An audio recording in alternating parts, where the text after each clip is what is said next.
So, keeping some pretty late hours lately, haven't you?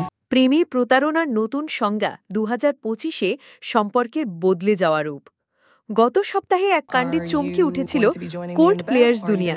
বিখ্যাত এক বিলিয়নের CEO ও তার HR প্রধানের গোপন প্রেম কাহিনী ফাঁস হয়ে যায় বিশ্বব্যাপী। আর সেই ঘটনার হাস্যকর মোড়ে গোটা ইন্টারনেট যেন মাথায় উঠেছিল। যদিও অনেকে এতে মজা পেলেও এই ঘটনায় নতুন করে প্রশ্ন উঠে এসেছে, 2025 সালে প্রতারণা বা চিটিং আসলে কি? এককালে প্রেম মানেই ছিল প্রতিশ্রুতি, বিয়ে ছিল সম্পর্কে চূড়ান্ত গন্তব্য। কিন্তু এখনকার প্রজন্মের কাছে বিষয়টা অনেকটাই ফ্লুইড। সিচুয়েশনশিপ, ঘোস্টিং, ব্রেড ক্রাম্বিং এই শব্দগুলো শুনে 80-90 দশকের মানুষদের চোখ কপালে উঠবে ঠিকই, কিন্তু এখনকার সম্পর্কগুলো অনেক বেশি জটিল আর দায়িত্বহীনতার ধারে কাছেও ঘোরে না। 21 বছর বয়সী রাইনা যেমন মনে করেন একজন মানুষকে এক্সপ্লোর করার স্বাধীনতা থাকা উচিত। তার কথায়, আমার প্রেমিক যদি একসাথে আমাকেও ডেট করে আর অন্যদের সাথেও ঘোরে, আমি তখন অন্য কারোর দিকে চোখ ফেরাবো। রাইনাদের কাছে বিয়ে কোনো চূড়ান্ত লক্ষ্য নয়, নিজের আত্মোন্নয়ন আর ক্যারিয়ারে সফলতা তাদের আসল ফোকাস। বিয়ে তখনই হবে যদি সঙ্গী তার জীবনে প্রকৃত মূল্য যোগ করেন।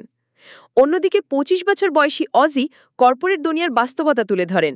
দিনরাত অফিসেই কেটে যায়, আর সেখানে বেশিরভাগই বিবাহিত হলেও সম্পর্কের নিষ্ঠা নেই বললেই চলে।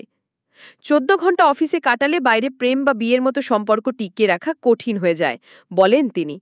অজি একাধিক নারীকে একসাথে ডেট করেন এবং কোনো দীর্ঘমেয়াদী সম্পর্ক চান না। সত্যিকারের ভালোবাসা কি আদৌ আছে 2025 সালে বলেই হেসে ফেলেন তিনি। চাপগ্রস্ত কাজের পরিবেশ, প্রযুক্তির মাধ্যমে অনবরত নতুন বিকল্প এবং দ্রুত চলমান জীবনের মাঝে নিষ্ঠা অনেকের কাছে আজকাল অতিরিক্ত মনে হয়। তবে চিরকালই প্রতারণা ছিল প্রেমের বড় ভাঙন। অর্থনৈতিক সমস্যা, পারিবারিক টানাপোড়েনা সবকিছুই চলতে পারে, কিন্তু যখন একজন তৃতীয় ব্যক্তি দুজনের ঘনিষ্ঠতার মাঝে ঢুকে পড়ে, অনেক সময় সম্পর্ক সেখানে চিরতরে শেষ হয়ে যায়। যতই আমরা মধুনীত হই, সম্পর্কের কিছু সীমারেখা থাকা উচিত। তবে এই প্রজন্মের চোখে চিটিংয়ের সংজ্ঞাও অনেকটা বদলে গেছে। নামগুলো গোপনীয়তার জন্য পরিবর্তিত করা হয়েছে।